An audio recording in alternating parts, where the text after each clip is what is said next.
¿Qué onda? ¿Cómo estás? Qué bueno que llegaste a ese recurso de Horizonte. Y oye, si tú consumes regularmente contenido de Horizonte, quiero hacerte una invitación. El 5, 6 y 7 de agosto vamos a hacer nuestro evento más grande, se llama Movimiento. Queremos meter unos 1000 chavos aquí en nuestro auditorio, pero necesitamos comprar un aire acondicionado. Entonces, si quisieras aportar tu granito de arena para eso, puedes ir a gofundme.com/Horizonte. Y si Horizonte ha sido de bendición para ti, esta es tu oportunidad para ser de bendición para Horizonte. Dios te bendiga y disfruta este contenido.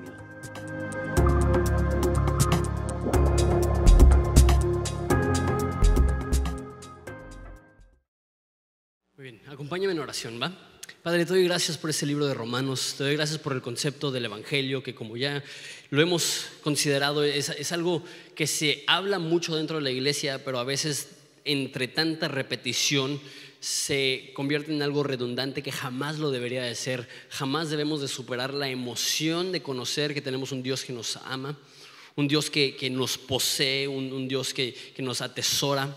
Y Padre, que esta es una noticia que necesita divulgarse a todo el mundo y queremos ser ese tipo de personas. Ayúdanos a expresar la buena noticia acerca de tu Hijo Jesús a todo el mundo, en el nombre de Jesús. Amén. No sé qué es lo que más te apasiona, pero aquello que te apasiona a ti típicamente se transmite a aquellos que tienes cerca. Es muy fácil ver aquello que amas nada más pasando tiempo con alguien. Es chistoso y hasta me da un poquito de miedo la influencia que puedo llegar a tener siendo pastor sobre la vida de personas, obviamente no todos, pero de personas que tengo cercanos.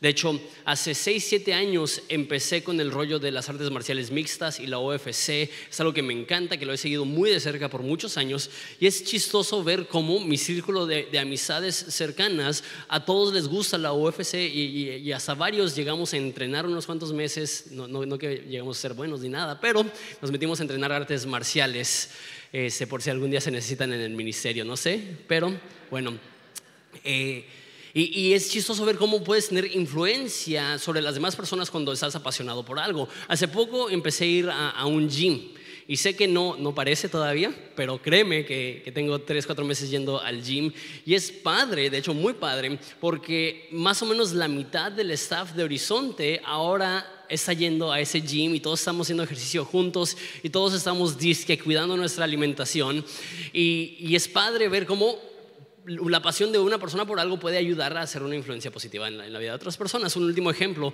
y es que últimamente me he hecho muy fan de café de especialidad. Eso es café con un tueste, no voy a decir especial, aunque se llama de especialidad, pero un tueste correcto. Entonces, cafés comerciales como, ni quiero mencionar el nombre porque no quiero degradar ese púlpito, pero Folgers o cosas así, Nescafé, va a estar bien, no te preocupes, va a estar bien. Son cosas que en mi casa no hay. Pero bueno, me he metido mucho en el rollo de café y diferentes métodos. Hoy en la mañana tuve un B60 que me cambió la vida.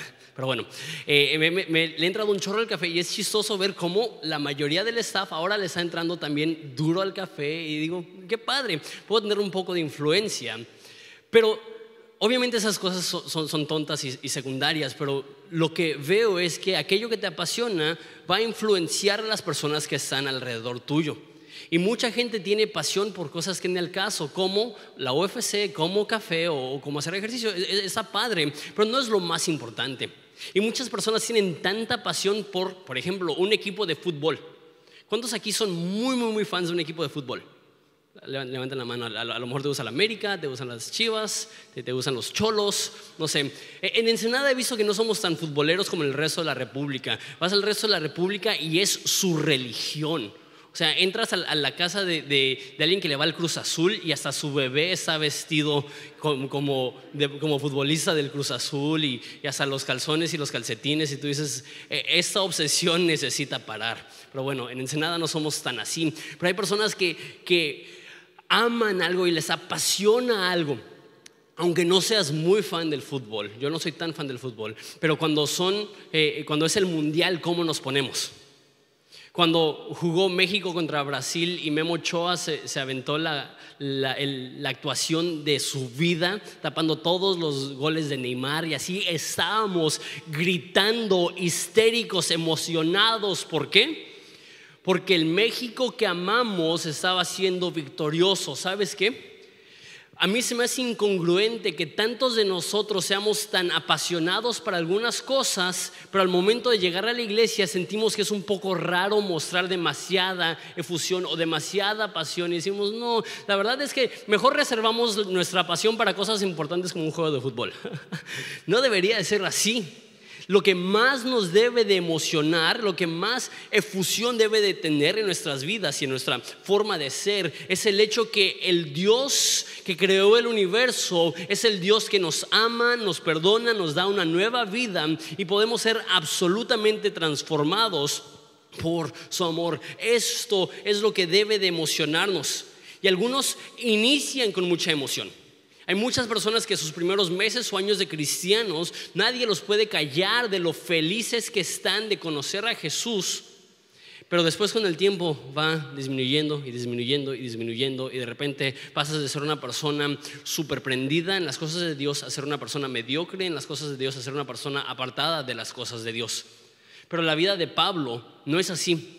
Lo que vamos a ver hoy es su emoción por el mensaje sencillo de Jesús. Y esto no lo está escribiendo alguien que lo acaba de descubrir. Eso lo está escribiendo alguien que ya tiene 20 años de cristiano y sigue igual de emocionado que el primer día que conoció el evangelio. Es una persona que tiene 20 años de líder cristiano y aún no supera lo hermoso que es ser cristiano. Un cristiano verdadero jamás supera el hecho que Dios le ama y le salva. Sigue siendo algo sorprendente, sigue siendo algo emotivo, sigue siendo algo que nos lleva a las lágrimas, sigue siendo algo que nos emociona y queremos compartirlo con todo el mundo. Una señal de un cristiano genuino es una persona que atesora el evangelio. Sí, puedes emocionarte, de eso se trata. No te emociones solamente en los partidos de fútbol. No te emociones solamente cuando gana a quien le vas, a aquella persona a quien le vamos con toda nuestra alma. Venció Jesús para que nosotros podamos disfrutarlo y celebrarlo y compartirlo. Pero bueno, voy a leer el pasaje que nos corresponde hoy. Voy a leer desde el versículo 6 al 15 y después lo vamos a considerar verso a verso. Dice así: entre los cuales están también ustedes, llamados a ser de Jesús, a todos los que están en Roma, amados de Dios, llamados a ser santos. Gracia y paz a ustedes de nuestro Dios y Padre y del Señor Jesucristo. Primeramente doy gracias a mi Dios mediante a Jesucristo con respecto a todos ustedes, que su fe se divulga por todo el mundo. Porque testigo me es Dios, a quien sirvo en mi espíritu en el evangelio de su Hijo, que sin cesar hago mención de ustedes siempre en mis oraciones, rogando que de alguna manera tenga al fin, por la voluntad de Dios, un próspero viaje para irlos a ver. Porque deseo verles para comunicarles algún don espiritual a fin de que sean confirmados. Esto es para ser mutuamente confortados por la fe que nos es común a ustedes y a mí. Pero no quiero, hermanos, que ignoren que muchas veces me he propuesto ir a ustedes, pero hasta ahora he sido estorbado, para tener también entre ustedes algún fruto como entre los demás gentiles. A griegos y a no griegos, a sabios y no sabios, soy deudor. Así que en cuanto a mí, pronto estoy a anunciarles el evangelio también a ustedes que están en Roma. Empezamos en versículo 6, dice: entre las cuales están también ustedes, llamados a ser de Jesucristo. Si ves la primera palabra en el versículo 6, te das cuenta que está en minúscula. Eso estamos empezando a media oración. No es una oración completa, es una continuación de lo que vemos anteriormente. ¿Cuál es el problema? Mira el versículo 5, empieza con minúscula. Mira el versículo 4, inicia con minúscula. Mira el versículo 3, inicia con minúscula. Mira el versículo 2, inicia con minúscula. En el griego original, los primeros 7 versículos son una oración larga. Una oración tan larga que sentí que era necesario dividirla porque era demasiado densa para verla toda en un estudio de 40 minutos de la semana pasada. Pero eso es una continuación. Y el concepto que vimos la semana pasada es que Pablo es un embajador, un apóstol del evangelio que ha sido transformado y ahora ha sido comisionado en esta misión de compartir el mensaje de Jesús a todas las personas. Este mensaje que Jesús fue hijo de Dios, que Jesús fue Dios hecho carne y que Jesús fue aquella persona que da salvación y perdona los pecados del mundo. Y ahora por este mensaje dice en versículo 5, esto lo vimos la semana pasada, si no estuviste, te invito a que vayas a YouTube y veas la última prédica, o que vayas a la página y escuches el audio de la última prédica. Lo que está diciendo es, después de eso, recibimos gracia y apostolado. O sea que recibimos el perdón de Dios y recibimos lo que hablamos que es apostolado. Una vez más, el concepto de apóstol es muy rara, y más en Latinoamérica, que hay mucha gente que asume este rol de apóstol y se transmite como si fuera algo para una élite espiritual, que solamente muy pocas personas en la historia humana pueden alcanzar ese nivel. Y lo que dice Pablo es no. Gracias a Él todos recibimos gracia, perdón, y apostolado, o sea, propósito, misión, que nuestra vida es para representar a Jesús, que somos embajadores de su nombre.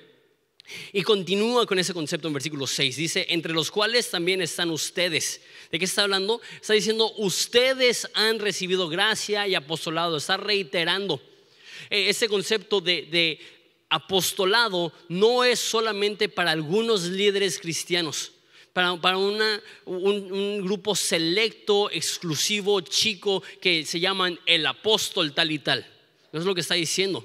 Está diciendo, entre ustedes también han recibido gracia, el perdón de Dios, y apostolado, esta misión de representar a Jesús. No solamente eso, dice que hemos recibido, regresando al versículo 5, gracia y apostolado para la obediencia a la fe en todas las naciones. Y después dice, entre las cuales también están ustedes. Lo que está diciendo también aquí es que Roma es parte de las naciones que Dios quiere alcanzar. Deja explico lo que estoy intentando comunicar. Que le está diciendo a los romanos, donde ustedes están es la forma de alcanzar al mundo. Si quieres alcanzar el imperio romano, ¿dónde empiezas? En Roma. ¿Quieres alcanzar a las naciones? ¿Dónde empiezas? En Roma. Dios ha dado gracia y apostolado para la obediencia en la fe en todas las naciones, entre las cuales están también ustedes. En el imperio romano, si querías alcanzar a un romano o un no romano, ibas a Roma. De la misma forma, creo yo que eso está diciendo que el modo en el cual podemos alcanzar a otras personas es empezando en casa. Muchas personas creen, si Dios me envía a la India, entonces voy a predicar el evangelio en la India. ¿Sabes qué? Si no te animas a cruzar la calle para compartir de Jesús, ¿qué te hace pensar que te vas a animar a cruzar el Atlántico para compartir a Jesús? Si no te animas a compartir a Jesús con personas que conocen tu cultura y tu idioma, ¿qué nos hace pensar que si cruzamos los mares, que de alguna forma vamos a tener algo que ofrecer que no estamos ofreciendo aquí? También creo que eso nos demuestra que es estratégico ir a las ciudades, porque en las ciudades todo tipo de personas llegan. Las naciones llegan a las ciudades. ¿Sabes cuántas nacionalidades viven en Ensenada? Nada más ves, hay comunidades enteras de centroamericanos y sudamericanos y europeos en nuestra pequeña ciudad. Hay no solamente extranjeros, sino que también hay personas de toda la república que han venido aquí a trabajar. ¿Quieres alcanzar a indígenas de Oaxaca? No tienes que ir lejos, aquí mismo puedes alcanzar a gente que no ha sido alcanzada por el evangelio. Debemos de tener esta noción de que Dios quiere que impactemos a las naciones, entre las cuales estamos también nosotros. Esa siguiente frase todavía en versículo 6 me fascina. Dice, hemos sido llamados a alcanzar a las naciones, entre las cuales estamos también nosotros. ¿Y cómo vamos a alcanzar a esas naciones? Llamados a ser de Jesús. Llamados a ser de Jesús. Esto es tan importante. Esta es nuestra identidad. Tu identidad, si eres cristiano, no es que eres un padre o un esposo o un trabajador o un ingeniero o un maestro o un estudiante. Eso no es tu identidad. Eso es una parte pequeña, una fracción de lo que eres. Cuando conoces a alguien, muchas veces te presentas como mi nombre es tal y yo me dedico a, pues qué bueno que te dediques a eso, pero eso no es tu identidad. Tu chamba no es tu identidad, tu familia no es tu identidad, ni siquiera tu ministerio es tu identidad. ¿Qué es tu identidad? Llamados a ser de Jesús. Y y gastamos tanto esfuerzo, recurso, tiempo, dinero en desarrollar nuestra identidad falsa.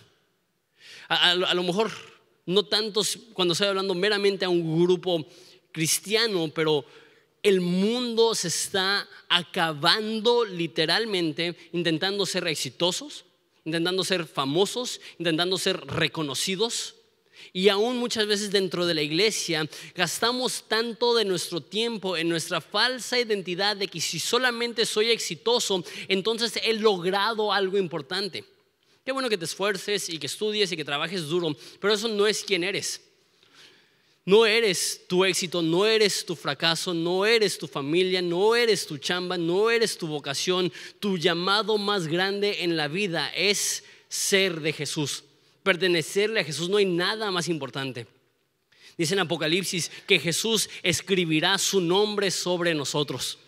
No sé si alguna vez tenías un balón de fútbol, no sé si alguna vez se compraron un balón de fútbol padre, uno del mundial o no sé. ¿Qué es lo primero que haces como un niño de 8 años o un niño de 6 años o un niño de 12 años? Le pones tu nombre, grandote, aunque ya se ve todo naco, ¿no? Pero ahí tienes tu nombre todo grandote. ¿Por qué? Porque no quieres que en el parque alguien agarre el balón y diga, esto es mío, y que cuando tú le digas, no es cierto, es mío, sea tu palabra contra la de él. Quieres que esté bien claro. A lo mejor tu mamá hacía eso con tus calzones. Mi mamá lo hacía, no entiendo hasta la fecha por qué, pero mi mamá le ponía a mis calzones JD.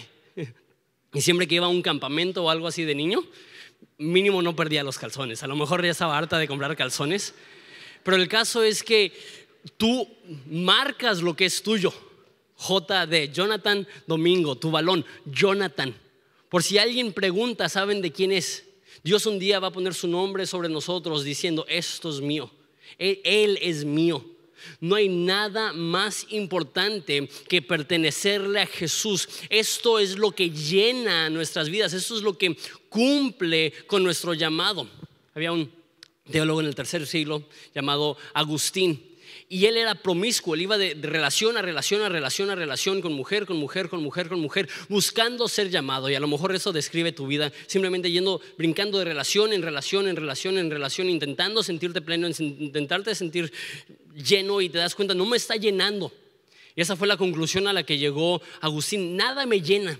Y él escribe esta frase cuando se convierte, dice: nos has creado para ti, oh Dios, nuestra alma está inquieta hasta que encuentra descanso en ti. Tu alma siempre estará inquieta, brincando de cosa en cosa, buscando satisfacción, hasta que te des cuenta que la única satisfacción verdadera es pertenecerle a Jesús. No hay cosa más importante que pertenecerle a Jesús. Y la Biblia te dice, si eres cristiano, eres llamado a ser de Jesús, le perteneces a Él. No solamente dice eso, continuamos en verso 7. A todos los que están en Roma, amados de Dios. No solamente dice, tú eres una pertenencia de Dios, como una pertenencia genérica. Está diciendo, tú eres amado. No solamente eres un peón más en su casa, eres para Él una perla de su colección. No eres para Él simplemente una cosa más. La Biblia dice que para Dios nosotros somos como su corona. Que no solamente eres un artículo olvidado en su casa, eres amado y escogido por Dios. Uso un ejemplo a lo mejor que es un poco más fácil de entender para los hombres, porque perla y corona a lo mejor no nos late mucho, ¿no? No es como si fuéramos el tornillo olvidado en alguna cubeta en el garaje de Dios. Somos la herramienta que Él quiere usar. Somos no solamente le pertenecemos, somos amados por Él. ¿Entiendes esto? ¿Entiendes que para Dios no son millones de personas que aman y tú eres uno de ellos? Sino que la Biblia te llama escogido, elegido, pueblo santo, nación adquirida por Él. Que Dios te ve a ti y te ama con pasión. No solamente de la manera general como ama a su creación. Dios te ama a ti como su hijo. Eres parte de las pertenencias de Dios, pero no solamente como una cosa. Eres amado por Dios. Sí, continuamos. Dice después, amados de Dios, llamados a ser santos. Esta traducción es un poco desafortunada. Llamada a ser santos. Si ves en el versículo 1, Pablo se describe y dice: yo soy Pablo, siervo de Dios, y después dice llamado a ser apóstol. Llamado a ser apóstol. Y después si ves en el versículo 6, creo que es, que dice que hemos sido llamados a ser de Jesús. Y en esta parte no dice llamados a ser santos. De hecho, muchas de tus traducciones van a tener en cursiva las partes de la Biblia que fueron agregadas por los traductores para que sea un poco más fácil de leer. Entonces vieron llamados a ser apóstoles, llamados a ser de Jesús, y ellos asumieron que lo que quiso decir Pablo era llamados a ser santos. Pero la frase ahí, hacer, no fue escrita por Pablo, fue agregada después para que lo pudiéramos leer más fácil. Ahora cambia el significado si dice llamados a ser santos, porque eso es un imperativo. Necesitas ser santo, necesitas ser obediente, necesitas ser consagrado. Y aunque es cierto, y hablaremos más de eso, no es lo que está diciendo aquí. No está diciendo le perteneces a Dios, eres amado por Dios y más te vale portarte bien, más te vale que seas santo. No es lo que está diciendo. Una vez más, no estoy diciendo que es falso, eso sí debemos de ser santos, pero lo que está diciendo aquí Pablo es que somos llamados de Jesús, somos amados por Dios y somos llamados santos. Parte de la teología, o sea, lo que creemos acerca de Dios cristiana, es una frase que la vamos a descubrir a lo largo de este libro, que se llama justificación. Y justificación es cuando Dios declara a alguien inocente, pero no solamente inocente, sino perfecto, santo. Por eso dice, eres llamado santo. Si eres cristiano, Dios te ve limpio y perfecto y justo y recto y sin mancha. Y tú dices, pues no soy justo, ni perfecto, ni limpio, ni sin mancha. Dios dice, es tu palabra contra la mía. Yo te estoy declarando santo y tú puedes decir que no eres santo todo lo que quieras, pero si yo te estoy declarando santo, eres santo. Por eso dirá más adelante en este libro, ¿quién acusará a los elegidos de Dios? Es Dios el que justifica. ¿Quién puede llamarte pecador si Dios te ha llamado santo? Y tú dices, es que no sé si me lo he ganado. En el libro de a los Corintios, era una iglesia perversa. Era una iglesia que se estaba emborrachando con la Santa Cena. Era una iglesia que habían personas ahí que se estaban metiendo con sus madrastras. Eran personas que habían distorsionado los dones del Espíritu. Era gente que se estaba demandando entre sí. Tenían un sinfín de problemas. Y cuando Pablo les escribe, dice a los cristianos inmaduros que están en Corinto. Gracia y paz a ustedes. ¿Es lo que escribe? Dice, no, a los santos que están en Corinto. Porque ser cristiano significa que Dios te ve como santo. No importa si eres el mejor portado o si estás batallando y tropezándote y gateando. Si eres cristiano, Dios no ve tus errores, Dios no ve tu pecado, Dios no ve tu pasado. Dios se ve tan limpio y tan santo como su Hijo Jesús. Eres la pertenencia de Dios, le perteneces a Jesús, eres amado por Dios y Dios te llama santo. Ya con eso tenemos suficiente. Vámonos a nuestras casas y vamos a meditar en eso. Pero no, apenas llevo 15 minutos. Se emocionaron, ¿no? Valió la pena despertarme temprano. Un sermón de 15 minutos. Llamados a ser santos. Y después da ese saludo, que es el saludo que Pablo da en todas sus cartas. Gracia y paz a ustedes de nuestro Padre y del Señor Jesucristo. Es estratégico. Recuerden lo que les dije la semana pasada, que en la iglesia en Roma había segregación. Los judíos habían sido corridos de Roma y ahora estaban regresando y estaban batallando para asimilarse en esta iglesia que ya no había judíos y ya no tenía la cultura judía y estaban batallando. Gracia era el saludo griego, era la forma que se saludaba, era como tú y yo decimos hola. Ellos decían gracia. Y los judíos usaban la frase para saludarse shalom, que significa paz. Y es padre que Pablo toma el saludo griego y el saludo judío y los une, y no solamente es gracia para los griegos y no solamente es shalom para los judíos, es gracia y paz, inclusivo, antisegregación. Está diciendo, está conectando con toda su audiencia. Pero no creo que solamente es estratégico siendo incluyente de todas las personas. Más bien creo que es importante, una vez más, todas sus cartas empiezan así. Porque está diciendo que si quieres tener paz con Dios, primero necesitas experimentar la gracia de Dios. Entonces está diciendo, obtén esta gracia, obtén esa misericordia, obtén este amor y obtendrás la paz que tanto necesita tu vida. Continuamos, verso 8. Del 8 al 15 vamos a avanzar un poquito más rápido. Primeramente, doy gracias a mi Dios mediante Jesucristo con respecto a todos ustedes, que su fe se divulga por todo el mundo.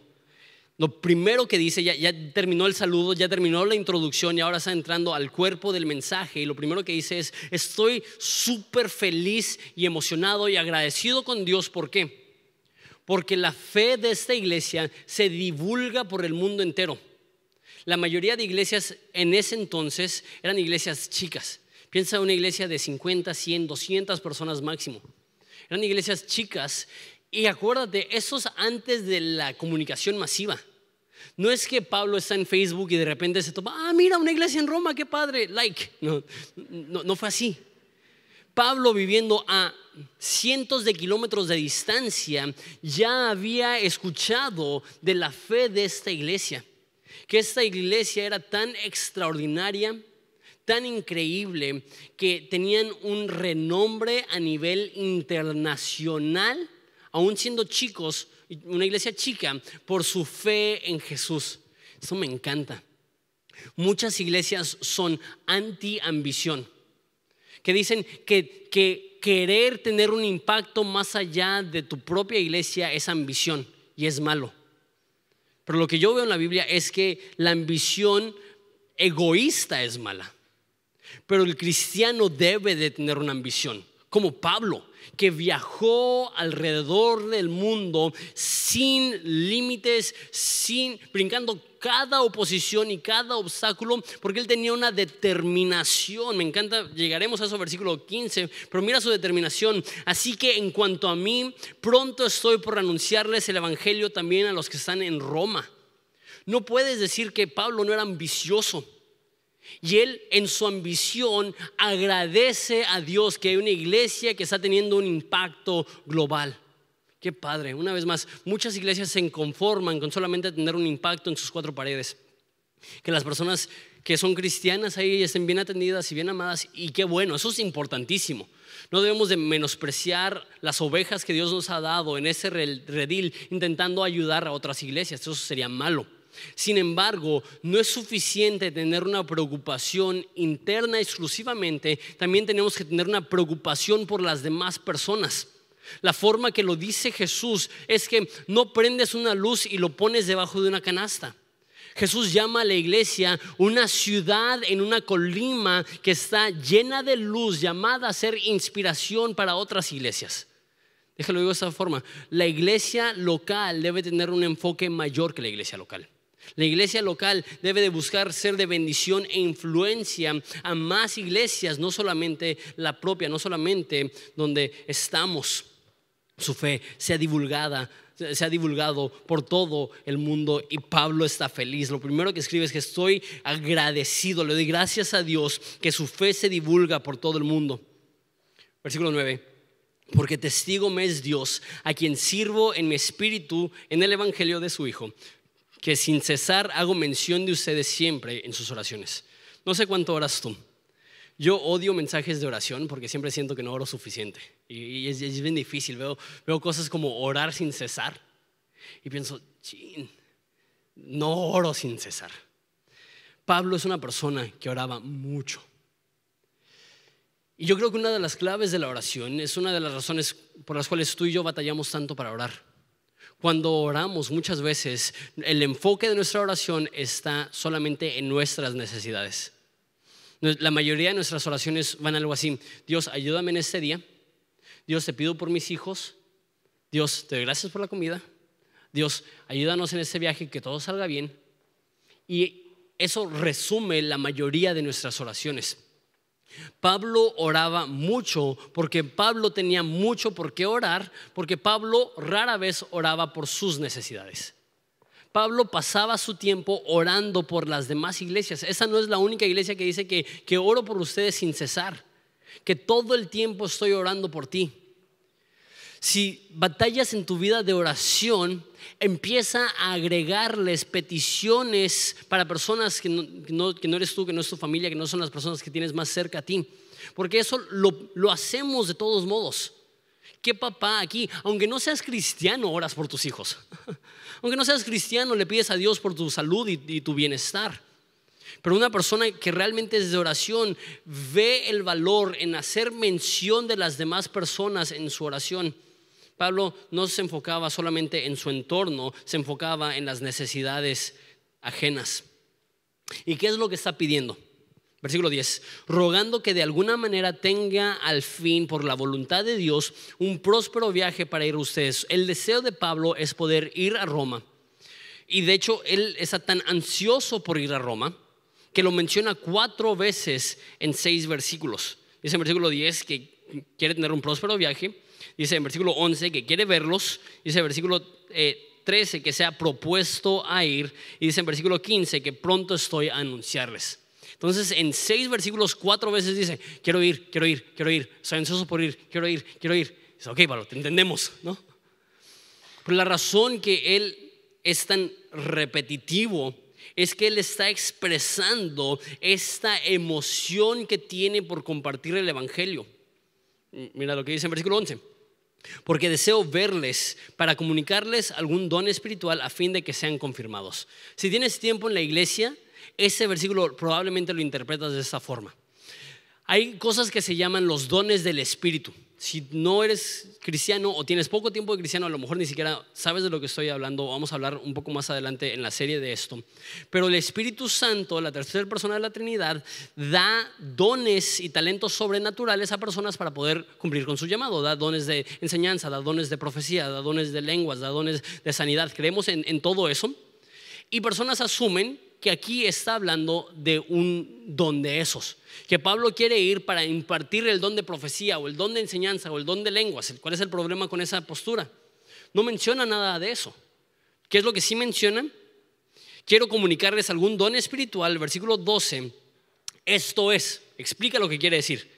Lo que quiero ir a darles, el don espiritual, el regalo espiritual que les quiero dar, es ser mutuamente confortados por la fe que nos es común a ustedes, a mí. Lo que quiere compartir con ellos es su fe. Y una vez más, esto me encanta, porque cuando hablamos de compartir nuestra fe, típicamente estamos hablando de compartir el mensaje de Jesús con alguien que no es cristiano. Pero Pablo dice: quiero compartir con ustedes mi fe, yo siendo cristiano. Él entiende que el mensaje sencillo de Jesús no es solamente algo que necesitan escuchar los que no son cristianos. Los cristianos necesitan ser recordados de esto. Y me encanta esta palabra, mutuamente confortados. Quiero decir 2 cosas de esta frase, mutuamente confortados. Uno, ese concepto de confort, de consuelo. Es de consuelo para tu vida rodearte de cristianos en momentos de necesidad, en momentos de prueba. Roma en ese momento está pasando momentos difíciles por 2 razones. La primera razón era que estaban siendo perseguidos por el gobierno. Y eso era difícil. Nosotros no entendemos lo que es ser cristiano en un lugar donde es ilegal ser cristiano. Y él dice: voy a ir para que podamos ser mutuamente consolados, confortados. No solamente estaban sufriendo por ataques ajenos, estaban sufriendo por división interna. Y es bien difícil cuando en una iglesia, en vez de haber armonía y amistad, hay división y separatismo. Y en esta iglesia Pablo tiene que escribir explicándoles el evangelio porque había tanta separación. Ese no es un momento alegre para los romanos, ese es un momento difícil. Y Pablo dice: sé que es difícil, pero voy a ir a animarles, voy a ir a consolarles y que pueda ser un consuelo mutuo. Cuando sufres, no te apartes de la iglesia. Cuando vas por tiempos de dificultad, no te cierres. Y a lo mejor sigues viniendo a la iglesia, pero estás totalmente cerrado. Y cuando te preguntan ¿cómo estás?, das la misma respuesta genérica: bendecido, gracias a Dios. Cuando adentro de ti hay un hueco y un dolor que no sabes ni cómo expresarlo. La Biblia dice que aún en la risa puede haber un corazón roto. No asumas que porque estás rodeado de sonrisas, estás rodeado de personas que no están sufriendo. La mayoría de personas con las cuales estás rodeado están pasando o están por pasar o van saliendo de tiempos difíciles. La fe que nos es común puede ser un mutuo consuelo para las demás personas. Pero también creo que aplica, esa palabra consuelo también puede traducirse como estímulo. Está diciendo, vamos a ser mutuamente estimulados por la fe que nos es común. O sea que cuando tú ves mi fe, tu fe va a crecer, y cuando yo veo tu fe, mi fe va a crecer. No sé cuántos eran traviesos de jóvenes. Yo no era muy travieso, pero sí era muy aventado. Me acuerdo de niño, 8, 10 años, que me aventaba de techos. De hecho, yo y mi hermana era aún más aventada que yo. Agarrábamos un paraguas y nos aventábamos del techo como si el paraguas nos iba a ayudar, ¿no? Y después de eso, adelanta unos cuantos años y patinando haces cosas, trucos en barandales y en escaleras que realmente estás poniendo en riesgo tu salud y tus huesos y todo eso. Y me di cuenta que cuando estás solo hay ciertas cosas que no intentas. Cuando estás solo te gana el miedo. Cuando estás solo no te animas. Pero cuando estás rodeado de personas más locas que tú, intentas cosas que jamás intentarías solo. ¿Sabes qué? A lo mejor eso es en el ámbito negativo. En el ámbito positivo, hay personas que son gobernadas por el temor porque viven la vida solos y no han sido estimulados por la fe ajena. Y pasar tiempo con cristianos, dicen, si ellos se animan a vivir así, si ellos se animan a darlo todo por el evangelio, si ellos se animan a ir a Nicaragua, si ellos se animan a ir al tour, si ellos se animan a invitar a toda su cuadra al Viernes Santo, pues entonces ¿por qué yo no? Y te estimula el estar rodeado de personas cristianas. Y eso es lo que quiere Pablo. Pablo dice, me muero de ganas por ir porque tengo un mensaje que les va a inspirar y sé que lo que ustedes tienen me va a inspirar también a mí. Continuamos, versículo 13. Dice, pero no quiero, hermanos, que ignoren que muchas veces me he propuesto a ir a ustedes, pero hasta ahora he sido estorbado, para que también entre ustedes tenga algún fruto como entre los demás gentiles. Entonces, Pablo era judío. Sin embargo, cuando él hablaba con los judíos, la mayoría de personas rechazaban el mensaje de Jesús. Pero cuando él iba con gente que no era judía, gente que era romana o gente que era griega, tuvo mucho éxito. Entonces se dio cuenta, ok, lo mío no es enfocarme en los judíos, lo mío es enfocarme en los gentiles, en los romanos, en los griegos, y tenía mucho éxito. Y Pablo tenía un deseo de ir a Roma. ¿Por qué? Por lo que dije al principio, él entendía que era estratégico. ¿Quieres alcanzar el imperio romano? Empieza en Roma. ¿Y qué es lo que quiere? Quiere tener algún fruto entre ustedes. Fruto aquí está hablando de personas conociendo a Jesús, de personas respondiendo positivamente al mensaje del evangelio. Y aunque hay una iglesia que tiene un renombre internacional, Pablo dice, yo quiero ir de todos modos. Y hablando ahorita específicamente del tour, algunas personas me han preguntado, hay tanta necesidad en Ensenada. Y hay buenas iglesias en la Ciudad de México y en Querétaro y en Acapulco y en Puebla y en Guadalajara. ¿Por qué ir a esas ciudades? Dios se ha encargado de Ensenada, enfócate en Ensenada. Y veo la actitud de Pablo y digo, sí, por eso. Porque veo, no Roma, veo la Ciudad de México y digo, deseo tener un fruto entre ustedes. Sabes, hay muchos cristianos en los lugares a donde vamos a ir. Hay muchos cristianos en Ensenada. Pero aunque haya muchos cristianos, estamos hablando de que un 10%, un 8%, un 5% en algunas de las partes que vamos a ir. Eso significa que el 90% de las ciudades a las cuales vamos a ir, la gente no conoce a Jesús. ¿Y cómo no ir a llevar el mensaje de esperanza? Queremos tener fruto en Ensenada. Queremos tener también un poco de fruto en Guadalajara. Y un poco de fruto en Querétaro. Y un poco de fruto en el DF. Y un poco de fruto en Acapulco. Y un poco de fruto en Puebla. Quiero que en milenios, cuando ya nos estemos gozando en la presencia de Jesús, quiero que alguien me toque el hombro y me diga, ¿sabes qué? Yo estoy aquí porque conocí a Jesús en Movitour en el 2016 en la Ciudad de México. Yo quiero un poco de fruto en esas ciudades. Y ¿sabes? Formar parte de una iglesia que tiene un enfoque más allá de tu iglesia hace que tú también tengas fruto. Porque ¿sabes qué? El fruto no solamente es para aquella persona que va, es para aquella persona que ora, es para aquella persona que da, y apoya estos viajes. Es para aquella persona que dice, ¿sabes qué? Yo le voy a rogar a Dios que tenga misericordia de las personas en esas ciudades. Esto no es algo que está haciendo una parte de Horizonte. Esto es algo que está haciendo Horizonte como una iglesia, porque decimos, queremos alcanzar a México, empecemos con los centros urbanos más importantes del país. ¿Sabes? Entre Ciudad de México, Puebla, Acapulco, Querétaro, DF, hay 36 millones de habitantes. Una tercera parte de la población mexicana radica en las ciudades donde vamos a ir. ¿Cómo no decir, vamos por un poquito de fruto? Aunque conozcan a Jesús 5, 10, 15, 20, vale la pena cualquier esfuerzo, porque son almas que serán arrancadas de las garras del infierno e introducidas a vida eterna y esperanza. Pero yo no creo que van a ser 5, 10, 15, 20. Yo le estoy pidiendo a Jesús que cientos de personas en ese viaje puedan venir a conocer este mensaje que nos apasiona a cada uno de nosotros, este mensaje de esperanza que hemos creído. Queremos ir a compartirlo. ¿Por qué? Seguimos viendo versículo 14. A griegos y a no griegos, a sabios y no sabios, soy deudor. Lo que está diciendo es, no importa quién eres, con mucha educación o poca educación, no importa tu nacionalidad, soy deudor. ¿Cómo que soy deudor? Lo explica en el próximo versículo. Dice que así, en cuanto a mí, pronto estoy por anunciarles el evangelio también a los que están en Roma. Lo que está diciendo es, a diferencia de la mentalidad común, que es las demás personas me deben algo, está diciendo yo les debo algo. Y velo de esta forma. Vamos a decir que tú eres químico y que tú encuentras una solución médica que con tomar una pastilla cura cualquier cáncer. Vamos a decir que puede hacer eso. Sería un milagro. ¿Qué pasaría si tú no compartes eso con nadie? ¿Qué tipo de persona serías?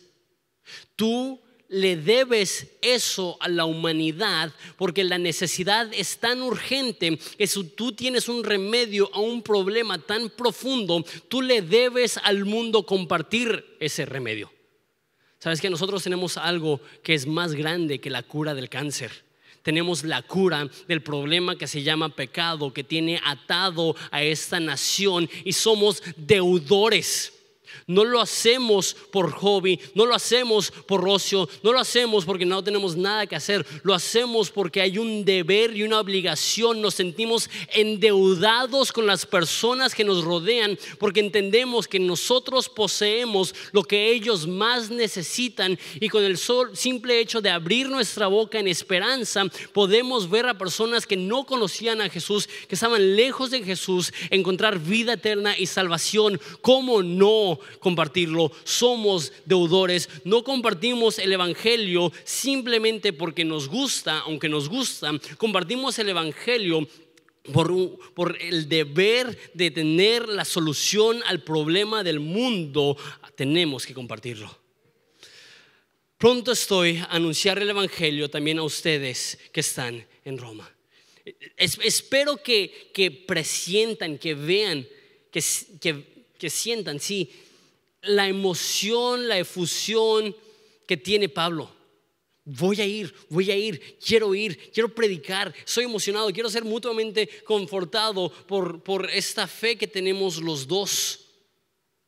Y dice, voy a ir a anunciarles el evangelio. Una vez más, es posible creer que el mensaje de Jesús, el evangelio, es algo que solamente necesitan los que no son cristianos. Pero Pablo dice, yo voy a ir a Roma a predicarles a ustedes también el evangelio. ¿Sabes cómo lo sé? Los próximos 11 capítulos Pablo le va a estar explicando el evangelio a gente que ya es cristiana. Entonces, ¿pero por qué? ¿Que no el evangelio es el mensaje de salvación para los que están lejos de Dios? Y si es así, ¿qué no? Si ya estás cerca de Dios, ¿ya no lo necesitas? Me gusta como le dice un pastor que se llama Tim Keller. El evangelio no es el ABC del cristianismo, es del A a la Z del cristianismo. No es el primer paso, es el camino completo. La forma que lo dice Spurgeon es: el mismo evangelio que salva a pecadores alimenta a los santos. Que el evangelio se profundiza y se amplía conforme lo vas conociendo. Si una persona te dice, yo ya entiendo perfectamente el evangelio, no entiende el evangelio, porque el evangelio es más amplio que tu conocimiento, es más profundo que tu sabiduría. El evangelio siempre es algo de lo cual podemos aprender, y el libro de Romanos es la manifestación más clara de esto. Podrías pasar tu vida explorando el libro de Romanos y aún sacar gemas que no habías visto, y aún profundizar aún más, y aún profundizar aún más, y aún profundizar más. ¿Por qué? La respuesta se los voy a dar la semana pasada, pero se las adelanto. El evangelio es poder de Dios. No un poder, el evangelio es poder de Dios. Jamás lo superamos, jamás progresamos a tal punto que ya no lo necesitamos. El evangelio que nos salva es el evangelio que nos nutre. Por favor, ponte de pie. Mi esperanza es que al considerar esto, y eso es algo que espero que estés viendo, que está siendo repetitivo desde la serie de Hogar y ahora la serie de Romanos, lo que estoy viendo es que Dios quiere que Horizonte sea una iglesia de puertas abiertas que alcanza a aquellas personas que están lejos de Jesús. Y no sé cómo llegaste. Es posible que por este ambiente que estamos formando, hay personas que solamente vinieron porque los invitaron tantas veces que dijeron, bueno, va, voy. Que realmente no tienes tanto interés en lo que se está hablando, pero Dios te habló en esta mañana. Y tú dices, yo no he conocido este mensaje, yo no he conocido este perdón, yo no siento esta esperanza, yo no siento este propósito. Como Agustín, tú estás yendo de cosa en cosa, buscando llenarte, y te das cuenta que cada vez terminas más vacío. Déjate digo lo que Agustín le dijo al mundo: tu alma estará inquieta hasta que encuentres descanso en él. Tu vida estará incompleta hasta que estés completo en él. Tu vida no hallará la satisfacción que sientes que necesitas hasta que estés satisfecho en Jesús. La Biblia dice que Dios ha puesto eternidad en el corazón de nosotros para que busquemos a Dios. Tú tienes la eternidad en tu corazón para que busques a Dios. Si estás aquí y no conoces esto y quieres conocer esto, te voy a pedir por favor, ora conmigo. Padre, te doy gracias por estas personas que quieren empezar una relación con Jesús en esta tarde. Padre, te pido que tú te reveles a ellos, que tú te manifiestes a sus vidas. Si tú estás aquí y quieres iniciar una relación con Jesús y dices, quiero conocer esta esperanza y ese propósito y ese perdón, por favor levanta la mano, quiero orar por ti. Si hay alguien aquí que quiere hacer eso en esta mañana, veo todas las manos levantadas. Dios les bendiga. Padre, te pido por cada una de las personas que están levantando sus manos, te pido que ellas puedan buscarte con toda su alma, con toda su fuerza, con todo su corazón, y reconocer que en ti hay esperanza aún para el corazón más duro, más apagado, más lejano, y aún para la persona que siente que su vida está más o menos, pero se ha dado cuenta que no es suficiente. Padre, te pido que le muestres que en tu presencia hay plenitud de gozo, y a tu diestra hay placeres para siempre. No hay nada mejor que pertenecerte, ser amados por ti y ser llamados santos. ¿Qué más queremos? Te damos gracias, eres demasiado bueno. En nombre de Jesús, amén. Si tú levantaste la mano al terminar el tiempo de alabanza, puedes salir, hay una carpa roja, hay personas que quieren hablar contigo, orar contigo, regalarte una Biblia. Vamos a adorar a Jesús, vamos a dar de nuestras ofrendas y diezmos, sabiendo que eso lo hacemos porque creemos en ese mensaje y creemos que la iglesia local puede transmitir ese mensaje mejor que cualquier otro lugar. Entonces vamos a adorar a Jesús de esa forma. Hola, mi nombre es José Michel, soy uno de los pastores aquí en Horizonte Ensenada, encargado del ministerio de producción. Si este ministerio ha sido de bendición para tu vida, nos gustaría que nos mandaras tu historia. Escríbenos a horizonteensenada@gmail.com. También, si quieres bendecir económicamente nuestro ministerio, puedes ir a horizonteensenada.org/dar. Solo te pedimos que lo que des no interfiera con lo que hace tu iglesia. Gracias. Porque de tal manera amó Dios al mundo.